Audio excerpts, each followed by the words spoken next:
Guys, welcome to my channel. ಏನಪ್ಪ ಇದು ಪುಷ್ಪ ಇವತ್ತು ಯಾವತ್ತು ಕಿಚನಲ್ಲಿ ಅಡಿಗೆ ಅದು ಇದು ಅಂತ ತೋರಿಸೋರು ಇವತ್ತು ಹೊರಗಡೆ ರೋಡ್ ತೋರಿಸ್ತಾ ಇದ್ದಾರೆ ಅಂತ ನೀವು ಯೋಚನೆ ಮಾಡ್ತಾ ಇದ್ದೀರಾ? ಎಸ್ ಗಾಯ್ಸ್, ಇವತ್ತು ಏನಪ್ಪ ಅಂತ ಹೇಳಿದರೆ ನಾವು ಬ್ಯಾಂಗ್ಳೂರಿಗೆ ಬಂದಿದ್ವಿ. ದಸರಾ ರಜೆ ಇರೋದ್ರಿಂದ ಮಕ್ಕಳನ್ನು ಕರ್ಕೊಂಡು ನಮ್ಮ ಒಂದು ಟೈಮನ್ನು ನಾವು ಬ್ಯಾಂಗ್ಳೂರಲ್ಲಿ ಸ್ಪೆಂಡ್ ಮಾಡ್ತಾ ಇದ್ದೀವಿ. ಹಾಗಾಗಿ ಬ್ಯಾಂಗ್ಳೂರಿಗೆ ಹೋದ್ಮೇಲೆ ನಾವು ಆ ಕಡೆ ಈ ಕಡೆ ಏನಾದರೂ ಒಂದು ಸ್ವಲ್ಪ ನೋಡಬೇಕು ಅಥವಾ ಏನಾದರೂ ಹೊಸದಾಗಿ ಜಾಗವನ್ನು ಚೇಂಜ್ ಮಾಡಬೇಕು ಅಂತ ಯೋಚನೆ ಮಾಡುವಾಗ ನಮ್ಮ ಮನಸ್ಸಿಗೆ ಬಂದಿದ್ದು ಫಸ್ಟ್ ನಾವು ಮಾಲ್ಗೆ ಹೋಗೋಣ ಅಂತ ಹೇಳಿ. ಹಾಗಾಗಿ ಫೋರಮ್ ಮಾಲ್ಗೆ ನಾವು ವಿಸಿಟನ್ನು ಮಾಡಿದ್ವಿ. ಡೇ ತುಂಬ ಚೆನ್ನಾಗಿತ್ತು. ಏನೆಲ್ಲ ತೆಗೆದುಕೊಂಡ್ವಿ, ಅಲ್ಲಿ ಹೇಗಿತ್ತು ಅಂತ ಹೇಳಿ ಇವತ್ತಿನ ನಿಮ್ಮ ಈ ಒಂದು ವಿಶೇಷವಾದ ವ್ಲಾಗಲ್ಲಿ ನಿಮಗೆ ನಾನು ತಿಳಿಸ್ತಾ ಹೋಗ್ತೀನಿ. ಬನ್ನಿ ಇವಾಗ ನಮ್ಮ ಎಂಟ್ರಿ ಫೋರಮ್ ಮಾಲ್ ಒಳಗಡೆ ಹೋಗೋಣ. ಗೈಸ್, ಮಾಲ್ ಅಂತ ಹೇಳಿದರೆ ಸಾಮಾನ್ಯವಾಗಿ ಎಲ್ಲವೂ ಸಿಗುತ್ತೆ. A to Z ಜ್ಯುವೆಲರ್ಸಿಂದ ಹಿಡಿದು dress, slippers, vegetables, non veg ಎಲ್ಲವೂ ಸಹ ಮಾಲಲ್ಲಿ A to Z ಎಲ್ಲವೂ ಸಿಗುತ್ತೆ. ತುಂಬಾ ಚೆನ್ನಾಗಿರುತ್ತೆ. ಆ್ಯಕ್ಚುಲಿ ಇದು ನೋಡೋಕ್ಕೆ ಒಂದು ಹಬ್ಬ, ಕಣ್ಣಿಗೆ ಏನಂತ ಹೇಳಿದರೆ ಹಬ್ಬ ಅಂತಲೇ ಹೇಳ್ಬೋದು. ಇಲ್ಲೊಂದು ನೋಡಿ, ಲೂಲು ಡೈಲಿ ಫ್ರೆಶ್ ಮಾರ್ಕೆಟ್ ಅಂತ ಹೇಳಿದೆ, ಗ್ರೋಸರಿ ಇದು ಶಾಪು. ಇಲ್ಲಿ ವೆಜಿಟೇಬಲ್ಸಿಂದ ಹಿಡಿದು veg, non veg, groceries, etcetera ಎಲ್ಲವೂ ಮನೆಗೆ ಏನೇನು ಬೇಕು ಎಲ್ಲವೂ ಸಹ ಈ ಒಂದು ಮಾರ್ಕೆಟ್ ಒಳಗಡೆ ಸಿಕ್ಕುತ್ತೆ. ಮಾಲ್ ನೋಡೋಕ್ಕೆ ತುಂಬಾ ಚೆನ್ನಾಗಿರುತ್ತೆ. ಆ್ಯಂಡ್ ನಾವು ನೆಕ್ಸ್ಟ್ ಏನು ಮಾಡಿದ್ವಿ, ಮುಂದೆ ಹೋದ್ವಿ ನೋಡಿ ಜ್ಯುವೆಲರ್ಸ್. ನಾವೇನಲ್ಲಿ ಜ್ಯುವೆಲರ್ಸ್ ಎಲ್ಲ ಏನೂ ತೆಗೆದುಕೊಳ್ಳಲಿಲ್ಲ, ಜಸ್ಟ್ ಹಾಗೇ ಎಲ್ಲವೂ ನೋಡಿಕೊಂಡು ಮುಂದೆ ಹೋದ್ವಿ. ಝೋಯಾ ಲುಕಾಸ್.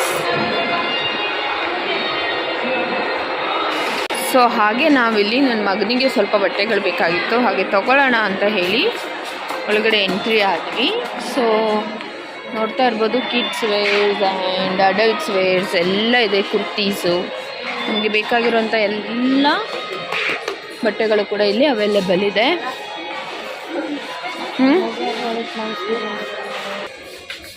ಹಾಗೆ ನನ್ನ ಮಗನಿಗೆ ಸ್ವಲ್ಪ ಜಂಪ್ ಸೂಟ್ ಥರದ್ದು ಒಂದೆರಡು ಪರ್ಚೇಸ್ ಮಾಡಿ, ಬಟ್ ಹೆಣ್ಮಕ್ಳಿಗೆಲ್ಲ ಒಳ್ಳೊಳ್ಳೆ ಫ್ರಾಕ್ಸ್ಗಳು ತುಂಬ ಚೆನ್ನಾಗಿ ಅವೈಲೇಬಲ್ ಇದೆ. ನೋಡೋಕ್ಕೆ ತುಂಬ ಖುಷಿ ಆಗ್ತಾಯಿತ್ತು ಎಲ್ಲ ಡ್ರೆಸ್ ನೋಡಿದೆ. ನನಗೆ ಗಂಡು ಮಗ ಆಗಿರೋದ್ರಿಂದ ನನಗೆ ಬರೀ ತೆಗೆದ್ರೆ ಪ್ಯಾಂಟ್ ಶರ್ಟ್ ಬಿಟ್ಟರೆ ಬೇರೆ ಏನೂ ತೆಗಿಯೋ ಹಾಗಿಲ್ಲ.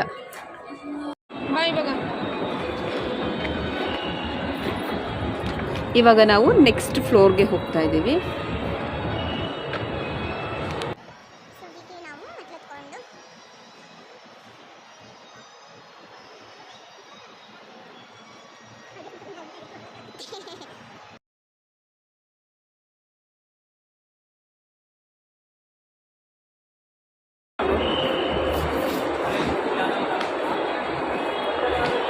ಪ್ರತಿಯೊಂದು ಸಿಗುತ್ತೆ ಮಾಲಲ್ಲಿ. ಬಟ್ ಏನಂದರೆ ಈ ಮಾಲಲ್ಲೆಲ್ಲ ನೋಡೋಕೆ ಅಷ್ಟೇ ಚೆಂದ, ಪರ್ಚೇಸ್ ಮಾಡೋಕ್ಕೆಲ್ಲ ಅಂದರೆ ಲೈಕ್ ತುಂಬ ಕಾಸ್ಟ್ಲಿ ಇರುತ್ತೆ. ಆ್ಯಂಡ್ ಬ್ರ್ಯಾಂಡೆಡ್ ಎಲ್ಲ ಸಿಗುತ್ತೆ. ಏನಂದರೆ ನಮಗೆ ಫೋಟೋಸು ಮತ್ತು ತಿನ್ನೋಕ್ಕೆ ಫುಡ್ ಆಗಿರ್ಬೋದು ತುಂಬ ಚೆನ್ನಾಗಿ ಸಿಗುತ್ತೆ. ನೋಡ್ಬೋದು ನೀವು.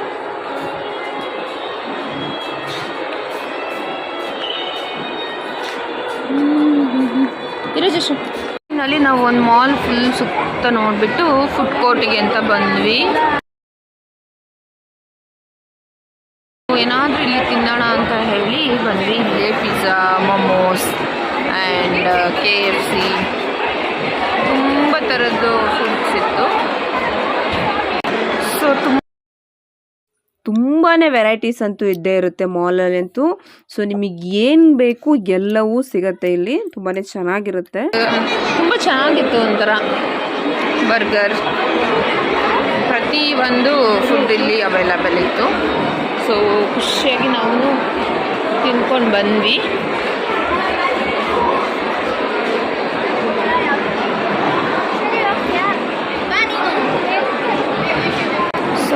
ನಾವು ನನ್ನ ಮಗ ಪಿಜ್ಜಾ ಬೇಕು ಅಂತ ಕೇಳ್ದ.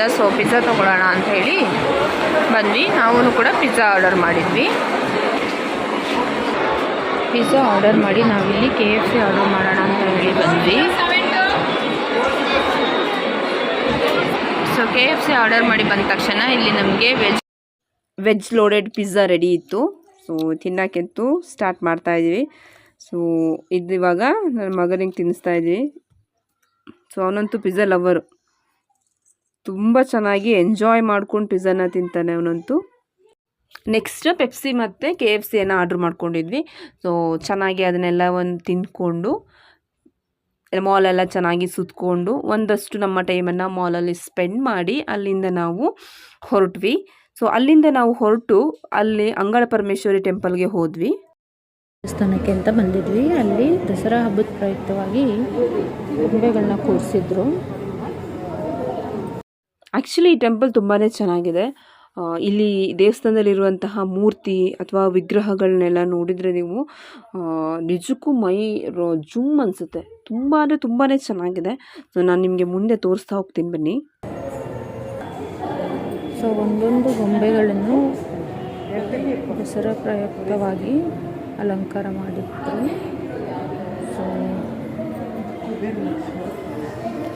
ಸೊ ಅಲ್ಲಿ ಒಂದೊಂದ್ರದ್ದು ಥೀಮ್ನ ರೆಡಿ ಮಾಡಿದ್ರು ನೋಡಿ. ಶ್ರೀನಿವಾಸ ಕಲ್ಯಾಣ, ಗರುಡ ಸೇನೆ, ವೈರಮುಡಿ, ಹೀಗೆ ಹಲವಾರು ಥೀಮಲ್ಲಿ ಗೊಂಬೆಗಳನ್ನು ಅಲಂಕಾರ ಮಾಡಲಾಗಿತ್ತು.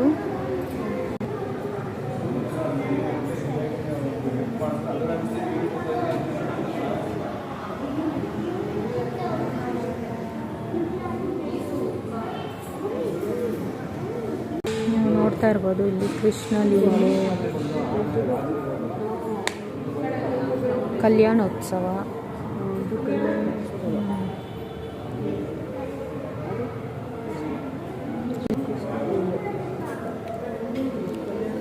ಹಾಗೆ ಇಲ್ಲಿ ಮಹೋತ್ಸವದ ಬಗ್ಗೆ ಕೂಡ ಇಟ್ಟಿದ್ದಾರೆ ನೋಡ್ಬೋದು.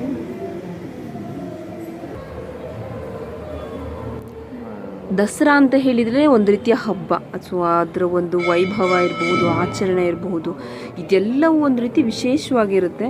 ಸೊ ನಮಗೇನಂತ ಹೇಳಿದರೆ ಈ ಒಂದು ಗೊಂಬೆಗಳ ಥೀಮ್ ನಮಗೆ ಈ ದೇವಸ್ಥಾನದಲ್ಲಿ ಸಿಕ್ಕಿದ್ದು ನಮಗೆ ಒಂಥರ ಭಾಗ್ಯ, ನಮ್ಮ ಪುಣ್ಯ ಅಂತಲೇ ಹೇಳಬಹುದು. ನಿಮಗೇನು ಕಾಣಿಸ್ತಾ ಇದೆ ಮೂರ್ತಿ ನೋಡಿ, ಈ ಮೂರ್ತಿ ಏನು ಕಾಣಿಸ್ತಾ ಇದೆ ನೋಡಿ, ಇದೇ ಅಂಗಳ ಪರಮೇಶ್ವರಿ ಅಮ್ಮನವರು. ಸೊ ಅಂಗಳ ಪರಮೇಶ್ವರಿ ದೇವಸ್ಥಾನ ಅಂತ ಹೇಳಿದಾಗೇ ಈ ಒಂದು ಮೂರ್ತಿನೇ ಅಂಗಳ ಪರಮೇಶ್ವರಿ.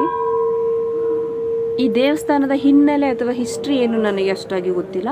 ಬಟ್ ಏನಂತ ಹೇಳಿದರೆ ಅಲ್ಲಿದ್ದಂತಹ ಪುರೋಹಿತರು ಹೇಳಿದರು, ತುಂಬ ಶಕ್ತಿಯುತವಾದಂತಹ ದೇವಸ್ಥಾನ ಅಂತೆ. ಏನನ್ನೇ ನಾವು ಬೇಡ್ಕೊಂಡ್ರೂ ನೆರವೇರುತ್ತೆ. ಸೊ ಭಕ್ತಿಯಿಂದ ನಂಬಿಕೆಯಿಂದ ನಾವು ಏನನ್ನೇ ಬೇಡ್ಕೊಂಡ್ರೂ ನೆರವೇರುತ್ತೆ. ಅದ್ರ ಜೊತೆಗೆ ಇಲ್ಲಿ ವರ್ಷಕ್ಕೊಮ್ಮೆ ಉತ್ಸವ ಅಥವಾ ಜಾತ್ರೆಯನ್ನು ಸಹ ನಡೆಯುತ್ತಂತೆ. ತುಂಬಾ ಚೆನ್ನಾಗಿರುತ್ತಂತೆ. ದೇವ್ರನ್ನ ದರ್ಶನ ಮಾಡಿಕೊಂಡು ದಸರಾ ಹಬ್ಬದ ನವರಾತ್ರಿ ಪ್ರಯುಕ್ತವಾಗಿ ಗೊಂಬೆಗಳ ಅಲಂಕಾರಗಳನ್ನೆಲ್ಲ ಮಾಡಿದ್ರು. ಸೊ ಅದನ್ನೆಲ್ಲ ನೋಡಿಕೊಂಡು ನಾವು ದೇವಸ್ಥಾನನ ಒಂದು ರೌಂಡ್ ಹಾಕಿ ಇಲ್ಲಿಂದ ಹೊರಟ್ವಿ.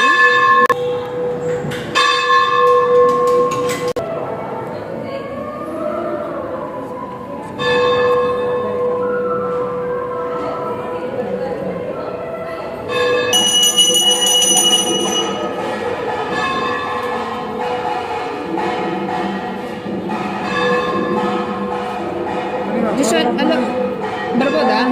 ನಡಿ ನಡಿ. ಕೊನೆಗೆ ದೇವ ದರ್ಶನವನ್ನು ಮಾಡಿಕೊಂಡು ನಾವು ಅಲ್ಲಿಂದ ಹೊರಟ್ವಿ. ದೇವಸ್ಥಾನ ಅಂತೂ ತುಂಬಾ ಚೆನ್ನಾಗಿದೆ. ಸಾಧ್ಯ ಆದ್ರಂತೂ ನಿಮಗೆ ಏನಾದರೂ ಟೈಮ್ ಇತ್ತು ಅಂತ ಹೇಳಿದರೆ ಈ ಒಂದು ದೇವಸ್ಥಾನಕ್ಕೆ ನೀವು ವಿಸಿಟ್ ಮಾಡಿ. ಸೊ ಇದಾಗಿತ್ತು ಇವತ್ತಿನ ನನ್ನ ವ್ಲಾಗ್. ಇಷ್ಟ ಆಗಿದ್ದರೆ ಲೈಕ್ ಮಾಡಿ, ಚಾನಲನ್ನು ಸಬ್ಸ್ಕ್ರೈಬ್ ಮಾಡ್ಕೊಳ್ಳಿ ಅಂತ ಹೇಳ್ತಾ ವಿಡಿಯೋವನ್ನು ಮುಗಿಸ್ತಾ ಇದ್ದೀನಿ. ನಮಸ್ಕಾರ.